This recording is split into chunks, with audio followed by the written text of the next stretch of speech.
adaptive responses in plants to non-optimal soil pH.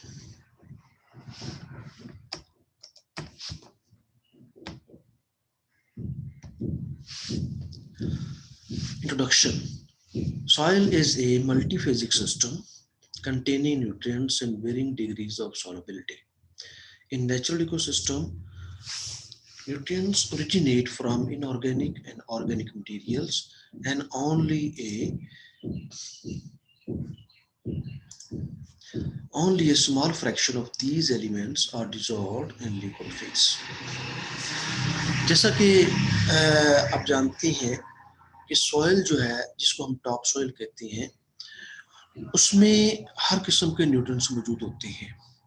जहाँ पे plants जब ग्रो करती हैं, सीड जर्मिनेट करती हैं, तो अपनी खुराक हासिल करती हैं और वो न्यूट्रिएंट्स सारे के सारे जब लिक्विड फॉर्म में आते हैं तब जाके उनकी अवेलेबिलिटी होती है। इसलिए सॉइल को मल्टीफेजिक सिस्टम कहा गया है। नेचुरल इकोसिस्टम में nutrients originate from inorganic organic materials. अच्छा, अब वो जो न्यूट्रिएंट्स होते हैं वो आते कहाँ से? Basically these nutrients generally come from the inorganic. Inorganic means that ऐसे कुछ मटेरियल्स जो कि बड़े अरसे से टूट फूट के जो है ना छोटे छोटे पीसेस में या न्यूट्रिएंट्स की शक्ल में जो है वो बनते चले जा रहे हैं। ऑर्गेनिक मटेरियल या फिर पौधों की जो है ना रिमेन्स, एनिमल्स की रिमेन्स, वो जब टूट फूट के टूटते फूटते हैं, जिसमें लिपिड्स होते हैं, कार्बोहाइड्रेट्स होते हैं, इसके अलावा प्रोटीन्स भी होती हैं, डीएनए के सेगमेंट्स होते हैं, सारे के सारे जब ज़मीन का हिस्सा बनती हैं तो वो ऑर्गेनिक फॉर्म में ज़मीन को न्यूट्रिशन प्रोवाइड करती हैं। Only a small fraction of these elements are dissolved in liquid phase. The soil solution is therefore the immediate source of the plant nutrients. इसलिए जो soil solution होता है वो immediate source होता है किसी भी प्लांट की न्यूट्रिशन के लिए। Nutrient behaviour depends on a large number of soil properties, for example texture, structure, water content and the pH. तो प्लांट को जब किसी भी न्यूट्रिएंट की अवेलेबिलिटी उस वक्त होती है जब सोइल की टेक्सचर, सोइल की स्ट्रक्चर, पानी की अवेलेबिलिटी और सोइल की जो पीएच है वो ऑप्टिमाइज हो। अगर सोइल स्ट्रक्चर भी ठीक ना हो, सोइल कंपैक्ट हो, सोइल स्ट्रक्चर भी ठीक ना हो, उसमें रेत ज़्यादा हो या पानी एरिड कंडीशंस हों या सोइल की पीएच बहुत ही कम हो या बहुत हाई हो, तो उस वक्त भी प्लांट्स उन न्यूट्रिएंट्स को हासिल नहीं कर सकते। The optimal pH for soils is in the neutral range. तो आमतौर पे ऐसी सॉइल्स अच्छी कंसिडर की जाती हैं जिनकी पीएच जो है वो 6 से लेके 7.5 तक होती है। इस पीएच में प्लांट्स न्यूट्रिएंट्स को इजीली अवेलेबल होते हैं। However, under unfavorable conditions, pH value can increase or decrease depending on environmental factors and human activities. तो जब सर्कमस्टांसेस अच्छे नहीं होते तो पीएच की जो चेंज है कम होती है या ज़्यादा होती है, वो किसकी वजह से होती है?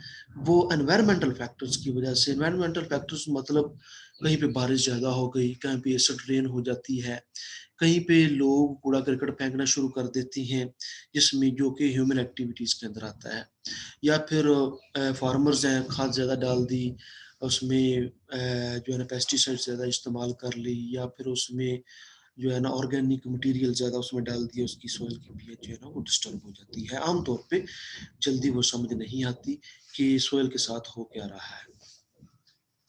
Examples of these situations occur in alkaline nestic soils, which represent important marginal and sources for agriculture.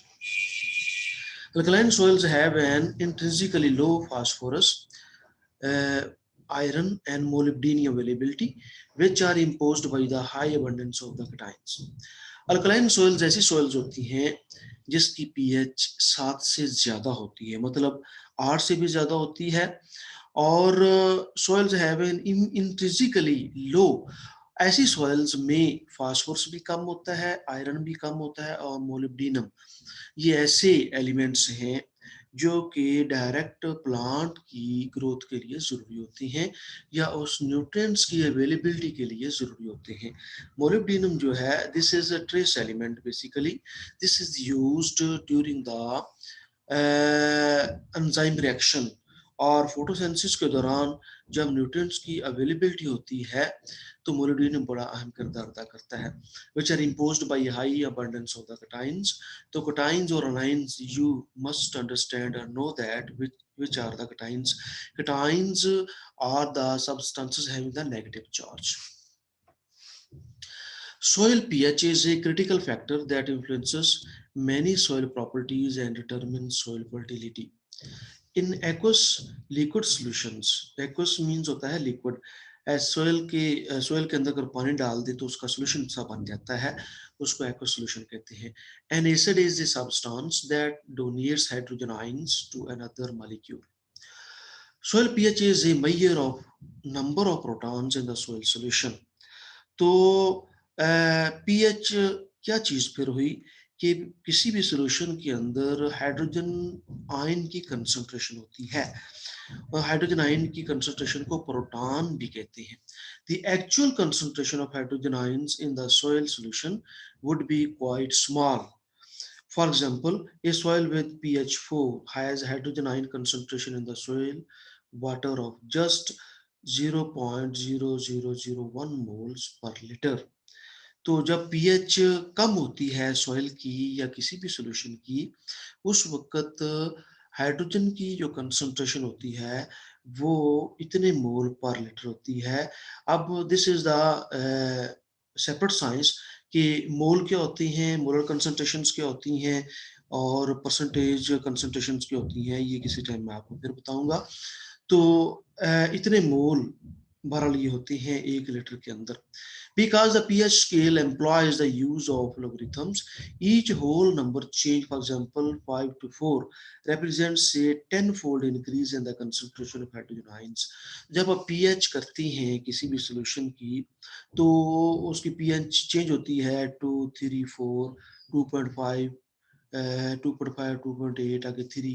इस तरीके से जो 0.1 का फर्क पड़ता चला जाता है और ये जो 0.1 का फर्क है पीएच की चेंज के लिहाज से, ये लोगरिथम्स को यूज करने से ही जो है ना वो चेंज आती है. ए 10 fold increase concentration hydrogen ion concentration, इसका मतलब ये है कि हाइड्रोजन आयंस की जो कंसंट्रेशन है वो 10 गुना ज्यादा होती है या फिर 10 गुना कम होती है, उससे पीएच की जो है ना वो चेंजेस होती है. Therefore, when the amount of hydrogen ions increases, pH decreases. तो हाइड्रोजन आयंस की जो कंसंट्रेशन है जब वो इंक्रीज होती है तो पीएच कम होती चली जाती है. ये रेसिप्रोकल है, इसलिए इसे कहते हैं negative logarithm of hydrogen ion concentration. Soils with pH values around 7 have hydrogen ion concentration 100 times lower than soil with pH 5. तो pH 5 अगर soil की है तो इसका मतलब ये है कि soil की pH जब 7 होगी तो उसकी हाइड्रोजन आयन कंसंट्रेशन जो है वो इतनी कम होगी, 100 टाइम्स, 100 गुना कम होती है. Soil acidification. Soil formation is a natural process that starts when rock surfaces are first colonized by algae and lichens. Removal of cations and retention of anions from soil particles by environmental or human factors results in soil acidification.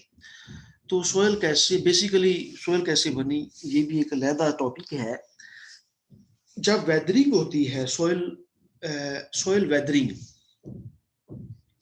Weathering का मतलब ये होता है कि soil के ऊपर शुरू में जब तूफान आए, जलजिले वगैरह आए, बहुत सारे जो है ना से कहते हैं कि सैलाब वगैरह आते रहे, तो जो पेरेंट मटेरियल था सोयल के ऊपर, पेरेंट मटेरियल कौन सा था, ये पत्थर, खास तौर पे जो सैंडी सॉइल जो स्टोन्स होती हैं, ये पेरेंट मटेरियल था. टूट फूट के ऐसा ऐसा रेजा रेजा होकर जमीन का हिस्सा बनते चले गए. ये when rock surfaces are first colonized, तो उस वक्त कौन से प्लांट थे, अल्जी और लाइकन्स थे जो कि चट्टानों के साथ हमेशा लगे रहते थे। To remove cations and tension of influential particle environmental human results in the soil acidification। क्या हुआ, जैसे जैसे आबादी बढ़ी, पॉपुलेशन इंक्रीज हुई इंसान की, वैसे वैसे उनकी एक्टिविटीज भी इंक्रीज या डिक्रीज हुई। उससे फिर human anthropogenic services, anthropogenic activities की वजह से वो वेदरिंग होना शुरू हो गई, और ह्यूमन फैक्टर्स ने जो है ना सॉइल को इस एसिडिक बनाना शुरू कर दिया अपनी एंथ्रोपोजेनिक एक्टिविटी की वजह से। The principal hydrogen sources are largely derived from the carbon and the nitrogen cycles। उसके साथ साथ कार्बन और नाइट्रोजन साइकिल्स जो है वो भी चले, जिसकी वजह से हाइड्रोजन आयन की कंसंट्रेशन वो भी चेंज हुई। In natural ecosystem, soils become gradually more acidic with time। Important factors that have contributed to an increased soil acidification rate include human activities such as the agriculture, excessive use of fertilizers, mining and industry, which have led to an accelerated release of the metals into the soil, causing serious environmental problems। तो ये सारी की सारी human activities हैं, agriculture practices हैं, जिसमें use of the fertilisers हैं। Fertilisers phosphorus वाली भी होती हैं, नाइट्रोजन फर्टिलाइजर्स भी होती हैं, ज़्यादातर दो ही यूज़ होती हैं सॉइल के अंदर। उसकी वजह से जो है ना वो हैवी मेटल इंक्रीज हुई सॉइल में, जिसने एनवायरमेंटल प्रॉब्लम्स का पैदा करना शुरू कर दी। सॉइल की पीएच जो है ना वो डिक्रीज होना शुरू हो गई, हाइड्रोजन आयन कंसंट्रेशन जो है ना वो चीज होना शुरू हो गई। Acid soils. अब एसिड सॉइल्स कैसी होती हैं? Acidity varies considerably due to the environmental factors during soil formation. The climate, parent material, vegetations are especially important in pH. Acid soils range from moderately acidic to extremely acidic। तो जो moderately acidic soils होती हैं उनकी pH ये होती है, और जो बहुत ज़्यादा होती है उसकी pH less than 4.5 होती है। They are characterized by low cation exchange capacity and low base saturation। Cation exchange capacity जो होती है ऐसी सॉइल्स के अंदर जो है ना सोडियम या पोटेशियम आयंस की जो ट्रांसपोर्टेशन है, जो चेंजेस है, या ये कहा जा सकता है कि आयंस की जो अवेलेबिलिटी है या एक्सचेंज है विद अदर आयंस वो कम हो जाती है या ज्यादा हो जाती है।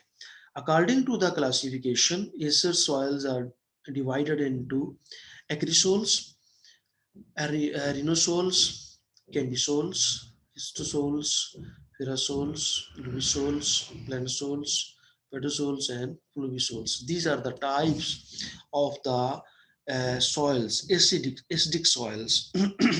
On the basis of these groups occur in the tropics and subtropics as well as in soils from the temperate climate regions, they are classified।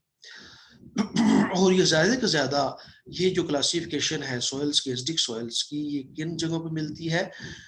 Temperate areas में, जो कि पहाड़ी इलाके हैं, वहाँ पे ज़्यादा इनकी कंडीशंस इस किस्म की सॉइल्स मिलती है। Acrisols and ferrosols are most common in old land sources and humid tropical climates, and podzol are typically soils of northern coniferous forest but may also occur in the tropics। और ये tropics के अंदर भी मौजूद होती हैं। Tropics का मतलब क्या है कि ऐसे रीजन्स जो कि पहाड़ी इलाके नहीं हैं, जो लैंड है सारी की सारी, वहाँ पे जो सोइल्स हैं वो भी, वहाँ पे भी एसिडिक कंडीशंस मिलती हैं। और ख़ास तौर पे जहाँ पे वेजिटेशन कम होती है, जहाँ पे पानी की अवेलेबिलिटी कम होती है, in other words we can say that these are the xerophytic conditions are the arid conditions. The table shows that the global land retention of the acids and cations. These are the soil types in Europe, North America, South and Central America, Africa, Australia and Asia। तो ये soil की types हैं, जिसमें Asia के अंदर हम चूंकि हमारा कंसर्न है, हम देख सकते हैं कि एशिया में एक्रिसोल्स कैसी हैं, रिनोसोल्स कैसी हैं। ये यूरोप और अमेरिका से काफ़ी डिफरेंस नज़र आ रहा है। ये जो वैल्यूज हैं basically in is in thousands of the hectares है। एकर्स और हेक्टर्स में फर्क होता है। लिहाजा एशिया के अंदर बहुत ज्यादा जो है ना वो एसिड सॉइल्स पाई जाती हैं as compare to the other countries और the subcontinents. However the podzols, histosols and podosols, उसके बाद है जी calcisols. These are the types of the soils that are comparatively have low acids as compared to the Europe and the America, North America and the Europe. High acidity considerably affects the physical, chemical and biological properties of soils. तो ये तो हम जानते हैं कि ACD condition जितनी ज़्यादा होंगी वो सोइल की प्रॉपर्टीज ऑटोमेटिकली चेंज हो जाएंगी, उसमें उसकी फिजिकल स्ट्रक्चर जो है उसकी स्ट्रक्चर चेंज हो जाएगी, उसकी केमिस्ट्री चेंज हो जाएगी। उसके बाद जो सोइल के अंदर न्यूट्रिएंट्स की अवेलेबिलिटी है प्लांट्स के लिए वो भी चेंज हो जाएगी। Low calcium concentration the soil solution restrict biological activity and soil structure stability. तो अगर सॉइल के अंदर कैल्शियम की कंसंट्रेशन कम है तो वो क्या करेगी, बायोलॉजिकल एक्टिविटी भी उसमें कम होगी और सॉइल स्ट्रक्चर स्टेबिलिटी भी। उसमें फिर जमीन जो है ना भुरभुरी सी बन जाती है, रेतली जमीन जिसे कहते हैं, उसमें कैल्शियम कंसंट्रेशन कम होती है। रेतली जमीन के अंदर प्लांट्स जो हैं उनको न्यूट्रिएंट्स की अवेलेबिलिटी भी इजीली नहीं हो सकती और उसकी स्ट्रक्चर भी सही तरीके से नहीं बन सकती, जिसकी वजह से प्लांट्स की जो रूट्स हैं सही तरीके से पेनिट्रेट हो जाती है, लेकिन प्लांट्स अपने आप को वहां पे स्टक नहीं कर सकते। The major production constraints on strongly acidic mineral soils is, however, the possible occurrence of high aluminum concentrations that have strong toxic effects on the plants. उसके बाद दूसरी तरफ अगर ये देखें ऐसी सॉइल्स भी होती हैं जिसमें क्ले ज्यादा होती है, क्ले जिसमें ज्यादा होती है उसमें एल्यूमिनियम भी ज्यादा होता है। तो अगर एल्यूमिनियम ज्यादा होगा सॉइल ज्यादा कॉम्पैक्ट हो जाएगी और वो प्लांट्स के ऊपर टॉक्सिक इफेक्ट्स जो है ना वो प्रोड्यूस करना शुरू कर देते हैं। कैलकेरियस सॉइल्स, अच्छा अगर एक तरफ तो एरिड कंडीशंस में सैंडी सॉइल्स हैं, दूसरी तरफ कैलकेरियस सॉइल्स भी जिसमें कैल्शियम कंसंट्रेशन ज्यादा होती है। Calcareous soils are rich in calcium carbonate and occur mainly in the semi-arid subtropics of the both hemispheres. Semi-arid regions के अंदर subtropics में ये जमीनें आमतौर पर soils पाई जाती हैं। They are characterized by the presence of calcium carbonate in the parent material and by a calcic horizon, a layer of the secondary accumulation of carbonates, usually calcium or magnesium, that contains excess concentrations of calcium carbonate.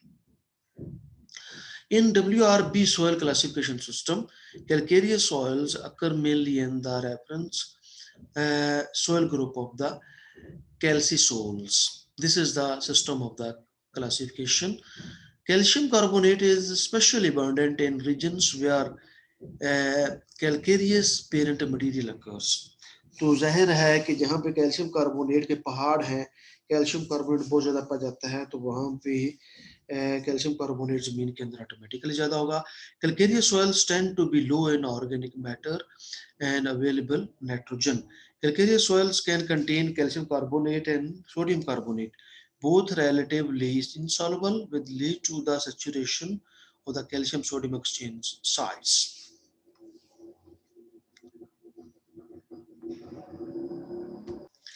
Under all such circumstances of the soil conditions, plants become under the stress. How plants responses to soil stress that has a low pH. We can study over here. Plants growing on acid and calcareous soils are continuously exposed to either mineral deficiencies or metal toxicity. तो ऐसी soils के अंदर जिसमें acid ज़्यादा होती हैं और heavy metal ज़्यादा होती हैं या कैलकेरियस होती हैं, तो उसमें मिनरल की डेफिशिएंसी आमतौर पर पाई जाती है। Therefore, these plants must be able to increase the solubility of nutrients and adjust selective ion uptake. इसलिए plants must be able to increase solubility. तो प्लांट्स की रूट्स जो हैं उनके साथ जो सैचुरेशन एक्सटेंट होता है या सोइल सोल्यूशन होता है वो हम ज़्यादातर उसमें पानी की अवेलेबिलिटी होनी चाहिए। In general plants increase nutrient solubilization and uptake by excreting compounds such as the sugars, organic acids, secondary metabolites, and enzymes that alter the chemistry of the rhizosphere and aerosol soil surrounding the root. In general, plants increase nutrient solubility, solubilization uptake by the excreting compounds such as the sugars. तो generally plants जो हैं वो अपनी nutrients को किस तरह से हासिल करते हैं जब उनमें सॉलेबिलिटी ज़्यादा होती है सॉइल के अंदर। जब सॉलेबिलिटी ज़्यादा होगी तो उसमें जितनी भी शुगर्स हैं, ऑर्गेनिक एसिड्स या मेटाबोलाइट्स या एंजाइम सारे के सारे जो है ना वो इजीली रेडोस्फीयर के अंदर अवेलेबल होंगे और प्लांट्स उसको हासिल कर सकेंगे। The secretion of substances by roots varies according to species, soil conditions, and the nutritional status of the plant. On the other hand, the activation of carriers and transporters play a role in metal uptake selectivity. दूसरे लफ्ज़ों में जो cell membrane के अंदर carriers होती हैं, transporter लगे होते हैं, वो बड़ा अहम किरदार अदा करती हैं मेटल की अपटेक के लिए और सिलेक्टिविटी के लिए कि किस आयन को सेल के अंदर आने देना है और किसको नहीं आने देना। The transport of heavy metals into roots is increased in acid soils. जो एसिडिक कंडीशंस के अंदर प्लांट ग्रो कर रहे होते हैं तो उनमें जो वहाँ पे जो सॉइल्स हैं उसमें हैवी मेटल की जो ट्रांसपोर्टेशन है वो बढ़ जाती है due to acids acidic conditions. At high concentrations plant macronutrients such as iron, manganese, copper, and zinc, and other metals such as aluminium, cadmium, plumbers, and nickel cause phytotoxic effect, which include reduction of the root growth, reduction in chlorophyll content, and photosynthesis.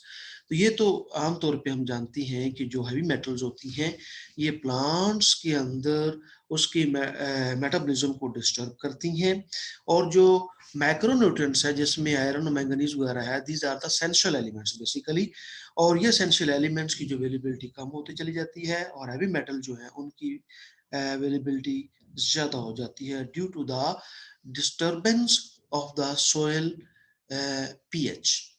Inhibition of the enzyme activities and damage to the chloroplast and the mitochondria, और उसमें फिर ultimately क्या होता है enzyme की activity भी disturb होती है और क्लोरोप्लास्ट और माइटोकॉन्ड्रिया जो है वो भी डैमेज होना शुरू हो जाता है। जब ये दोनों के दोनों ऑर्गेनेल्स डैमेज होती हैं तो क्या होता है प्लांट्स की एक्टिविटीज, प्लांट का मेटाबॉलिज्म, होमियोस्टेसिस वो भी खत्म होना शुरू हो जाता है और अल्टीमेटली प्लांट्स जो है वो डेड हो जाते हैं।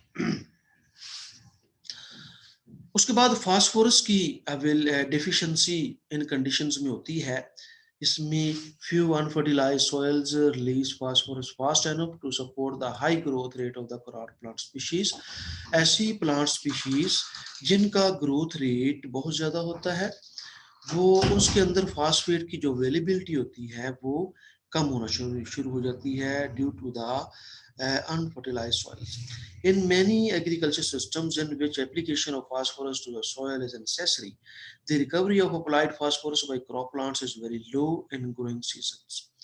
Over 80% of the phosphorus applied as fertilizer can become immobile and unavailable for plant uptake because of absorption, precipitation, or conversion to the organic form. तो ये सारी के सारी फैक्टर्स हैं जिसकी वजह से फास्फोरस की जो 80% अवेलेबिलिटी होती है जो कि प्रोवाइड करती एग्रीकल्चरिस्ट प्रोवाइड करती हैं प्लांट्स को, फसलों को, वो इमोबाइल हो जाती है, अनअवेलेबिलिटी उसकी हो जाती है due to the change of the pH of the soil. उसके बाद आयरन की जो डेफिशिएंसी है ये भी एक मेजर प्रॉब्लम है क्रॉप प्रोडक्शन के लिए through out the world, but particularly in the calcareous soils. The main symptoms of the iron deficiency in plants is chlorosis and young leaves. तो यंग लीव जो होती हैं उनमें क्लोरोसिस जो है ना वो स्टार्ट हो जाती है। Although abundance in the earth crust, iron is extremely insoluble in oxygenated environments, being mainly present as the oxyhydrates with low bioavailability. In aerated systems, the concentrations of ionic iron and ferric and ferrous are extremely low. तो इरेटर system में यानी कि ऐसी soil जो कि इरेटेड होती हैं, हवादार जिसे आप कह सकती हैं या पोरस होती हैं, उसमें जो फेरक की कंसंट्रेशन और फेरस की कंसंट्रेशन जो है वो लो होती है, बहुत कम होती है। 10 की raise power minus 10 molar are low, इससे भी कम होती है, यानी कि बहुत ही कम मिकदार होती है। Chelates of ferric ions and occasionally of ferrous ions are therefore dominant forms of iron in the soil solutions. Effects of iron availability on transverse cell formation. तो अगर आयरन कम होगा सोयल के अंदर तो उसमें उसके नुकसानात क्या होंगे? These are the effect in terms of the morphological responses to the mineral deficiency. Transverse cells are parenchyma cells with conspicuous ingrowth of the secondary wall material that protrude into the cell lumina and increase the cell surface. तो क्या होता है कि transfer sales ऐसे sales होती हैं पेरेन्किमा के अंदर, बेसिकली ये पेरेन्किमा सेल्स ही होती हैं, लेकिन इनकी स्पेशलिटी डिफरेंट होती है और ये ट्रांसपोर्ट करते हैं मुख्तलिफ किस्म की आइंस को एक सेल से दूसरे सेल के अंदर. In growth of the secondary wall material that protrude into the cell lumina. तो क्या होता है कि जो कुछ ऐसे स्ट्रक्चर्स डेवलप हो जाती हैं जो सेल लेमिना के अंदर प्रोट्रूड यानी कि इन्वेजिनेट हो जाती हैं और सेल की सरफेस को इंक्रीज करती हैं. इफेक्ट ऑफ न्यूट्रिएंट अवेलेबिलिटी और root hair formation. Root hairs are the main hair-like structures at the root or tertiary root structures like structures that are essential for the absorption of many types of the ions absorbed by the plants from the soil. Root hairs are long tubular shaped outgrowths from root epidermal cells that increase the total absorptive surface of the root system and participate nutrient water uptake. तो ये पानी की Uptake और nutrients के Uptake के लिए हम किरदार अदा करते हैं. One of the most important effects of nutrient deficiency on root development is the induction of some epidermal cell layers to form long root hairs. Conditions of low phosphorus iron variability induce the formation of roots with an abundance of the long root hairs. तो phosphorus, लो phosphorus और iron की जो availability है ये root hairs की abundance को increase करती हैं, क्योंकि इनकी कंसंट्रेशन कम होगी सोइल के अंदर तो प्लांट्स के अंदर अडेप्टेबिलिटी आ जाती है कि वो अपने रूट हेयर्स को लॉन्ग करती हैं ताकि फास्फोरस और आयरन को अब्सॉर्ब किया जा सके. Effects of nutrient availability on root branching. तो न्यूट्रिएंट की अवेलेबिलिटी जो है वो रूट ब्रांचिंग के ऊपर ही बहुत ज्यादा इफेक्ट करती है. Root branching is a basic structural trait in most plants offering important opportunity for soil exploration. A number of plant species well adapted to grow on infertile soils with low nutrient availability exploit better soil environment through changes in root branching pattern. तो ऐसी soils जिनकी pH जो है वो कम होती है तो बहुत सारी ऐसी प्लांट स्पीशीज होती हैं जो अपने आप को अडॉप्ट कर लेती हैं और ऐसी इनफर्टाइल सोइल्स के अंदर जिसमें न्यूट्रिएंट की अवेलेबिलिटी जो है वो कम होती है. Exploit better soil environment through changes in root branching patterns. उसमें फिर होता है कि रूट्स जो है ना वो बंच बनाना शुरू कर देती हैं, रूट्स की अमाउंट बढ़ जाती है, उनकी कंसंट्रेशन, उसकी लंबाई बढ़ जाती है, सरफेस एरिया बढ़ जाता है ताकि वो ज़्यादा से ज़्यादा न्यूट्रिएंट्स को जो है ना वो अब्सॉर्ब कर सके और वहाँ पे प्लांट्स को सर्वाइव करवा सके. इन particular white Lupin, this is a plant grow and proliferate in soils with limited phosphorus availability through the formation of cluster roots. तो ये प्लांट जो है ये रेड कंडीशंस में ग्रो करता है.